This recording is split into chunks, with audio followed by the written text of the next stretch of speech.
We are now entering the brand new 2023 to 2024 NBA season, and yet I think there still hasn't been enough talk out there about just how dominant the Denver Nuggets were during their championship run last summer. As during the 2023 postseason, Denver only played a single Game 6, they never played a single Game 7, and overall they won a whopping 80% of their playoff games via a 16-4 win-loss record. And to put into context just how impressive that was, since the NBA's modern playoff format began in 1984, aside from the 2023 Denver Nuggets, only 7 other championship cores have won at least 80% of their games in a single postseason, and these were Larry Bird's Celtics, Magic Johnson's Lakers, the Bad Boy Pistons of Isaiah Thomas, Michael Jordan's Bulls, Tim Duncan's Spurs, Kobe and Shaq's Lakers, and Steph Curry's Warriors. Noticeably, all these 7 championship cores have won multiple NBA titles, which is easily an indication that this current Denver Nuggets core just might be on pace to do exactly the same, especially with franchise superstar Nikola Jokic locked up with the team until 2027,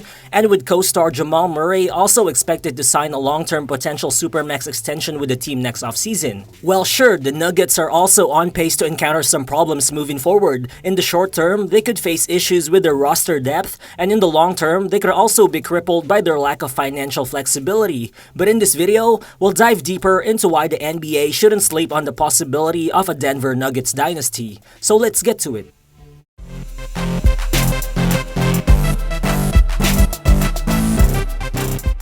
I think, at the very least, it's safe to say that the Denver Nuggets are in a really good position to start their title defense, with them having the best player in the NBA right now in Nikola Jokic, who's won the MVP award twice during the past 3 seasons. Right now, it's hard to argue against the fact that Jokic is capable of being the league's best scorer and facilitator, not only during the regular season but also in the playoffs. This is evidenced by the league-leading 70.1% true shooting percentage he posted last regular season, and also by the 31.2 player efficiency rating that he registered in the 2023 playoffs, which ranks as the second best all-time postseason PER among champions, only behind Michael Jordan's PER during the 1991 playoffs. And the crazy thing is, up to this point, no one in the NBA has found a way to neutralize the Joker's unique basketball skill set, which in part is because of the meticulously constructed roster that the Denver Nuggets have placed around him. In fact, the Nuggets just might have the best starting 5 in all of basketball as well, as last season,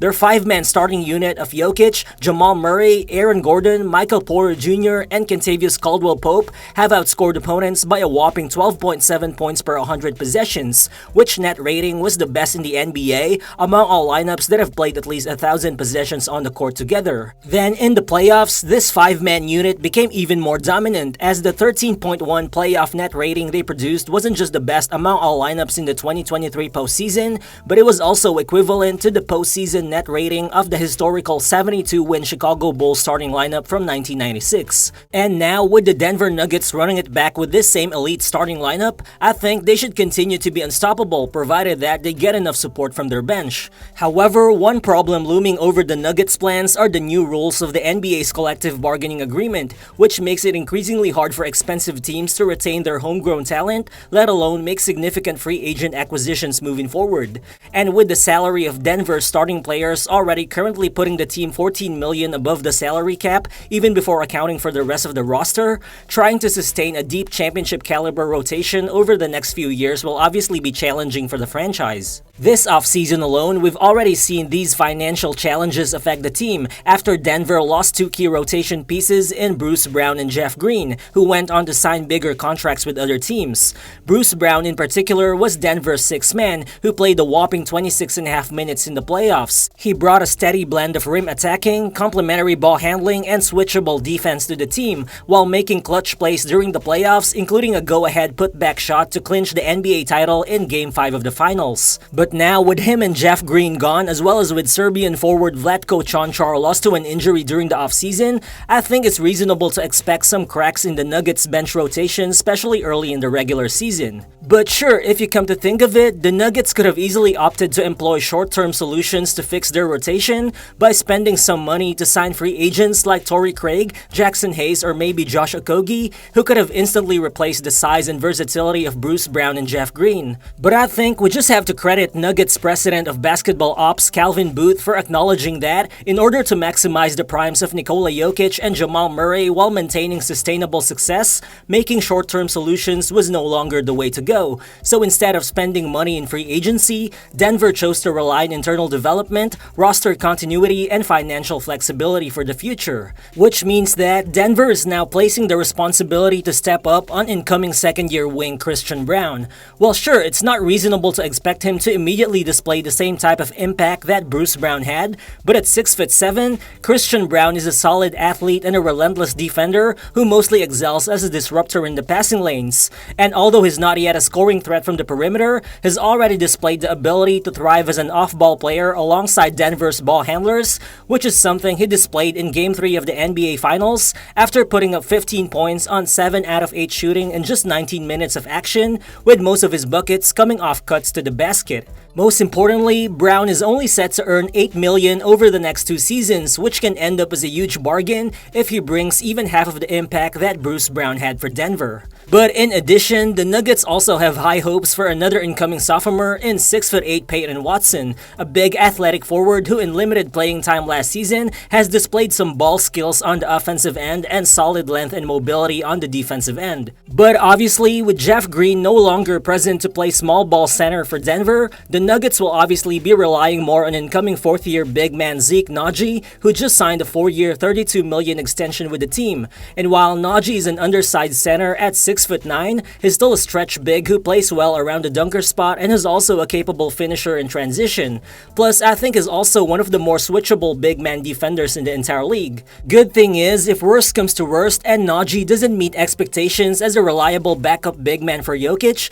it should be easy for the Nuggets to move him as part of a trade package because of his manageable $8 million average annual salary. But to make sure that they would still get some sort of stability off the bench, Denver's front office still decided to maintain support-level veterans on the team, and they did that without actually overspending. They paid backup guard Reggie Jackson the entire taxpayer mid-level exemption with the hopes that he could provide quality backup minutes to Jamal Murray. And they also signed veteran 3-and-D guy Justin Holiday to a cheap 1-year $3.1 million deal just to make sure that they could at least have an experienced wing off the bench while they're trying to figure out their playoff rotation. But again, the idea here is for both Jackson and Holiday to simply be supportive players for the team because it would actually still be more beneficial to the franchise for their young players instead to get rotation minutes immediately. And this is where you can see Denver's new draft philosophy come into play. Instead of drafting raw players with theoretically higher upside just like they did with Bones Highland or Bol Bol in the past, the Nuggets have now recently opted to draft older rookies who could contribute to a winning environment right away since the goal is to maximize the primes of Jokic and Jamal Murray. And in this year's draft, Denver was lucky enough to find 3 players who fit that profile of experienced college players with NBA-ready skill sets. First, with the 29th pick, they selected 21-year-old wing Julian Strawther, who played 3 seasons at Gonzaga. And in the preseason, Strawther has already shown that he's a tailor-made piece for Denver's bench with his dynamic shooting, cutting ability, and complementary ball handling. Subsequently, with the 32nd pick, Denver drafted 23-year-old Jalen Pickett, a strong 6'2" point guard who loves to bully his way into the paint and who's already shown some solid playmaking ability. The Nuggets are obviously hoping that he could replace Reggie Jackson as the team's backup point guard moving forward. And lastly, with the 37th pick in the draft, the Nuggets took another older rookie in 23-year-old Hunter Tyson, a 6'8" forward who can knock down shots from behind the arc and who also displays hustle as a rebounder and defender. Looking at it, not only do these rookies all look promising and ready to contribute right away, but they are also all cost-effective, as Strawther, Pickett, and Tyson are scheduled to earn a combined $28.3 million over the next 4 seasons, which is actually very cheap. So even if only one of these guys make it as a consistent rotation player for Denver, it's already going to be a huge help with their depth concerns, especially in today's era of inflated salaries. Well, obviously, we have to wait until the postseason to see if the Nuggets can even make it back to the NBA Finals, but I think their chances are just as good as last season. Sure, the Phoenix Suns formed a new Big Three with Beal, Katie, and Booker, but can they actually trust Jusuf Nurkic to stay healthy and offer resistance against Jokic in the paint? Besides Phoenix, does the 38-year-old Chris Paul make the Golden State Warriors any more formidable against a Nuggets team that swept them last regular season? Or maybe can Gabe Vincent do for the Lakers what he did for Miami in the finals, for the Lakers to at least steal a single game in a playoff series against Denver? Well, likely either Boston or Milwaukee would await the Nuggets in the NBA Finals, and with both the Bucks and Celtics adding significant star power this offseason, either one of them might actually be favored against Denver. But still, the Nuggets are returning with pretty much the same core that won them the NBA championship, and that actually means a lot, especially when you consider the fact that the Nuggets probably still weren't at their best last season. We gotta remember that even though Jamal Murray was phenomenal during the playoffs, averaging 26 points and 7 assists, he has spent much of the regular season finding his rhythm in a return from ACL surgery. On the other hand, Michael Porter Jr. only shot 35% from deep last postseason, despite him being a career 43% playoff three-point shooter. So if those things improve for Denver, and if they can at least get a couple of their bench players to step up, and if their roster gets to the postseason intact and healthy, I think we just might witness the birth of another NBA dynasty.